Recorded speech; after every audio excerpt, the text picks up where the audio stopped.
ప్రభునందు ప్రియులారా, సృష్టి ముగింపు దగ్గరవుతుంది. క్రీస్తు యేసును ప్రభువును నమ్మిన క్రైస్తవులు ఎలా జీవించాలి అని ఆలోచించండి. మనము వాక్యమందును ప్రార్థన యందును అత్యాసక్తి కలిగి ప్రార్థించవలెను. మనము ఎలా ప్రార్థన చెయ్యాలో మనకు తెలియనప్పుడు ప్రభు ఆత్మ, పరిశుద్ధాత్మ మనకు తెలియచేయును.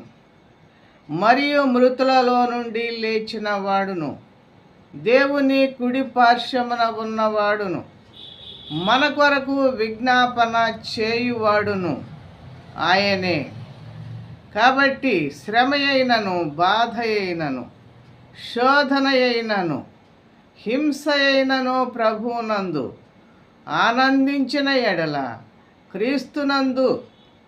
క్రీస్తును నమ్మిన జనులు ధన్యులగుదురు. ఆమేన్.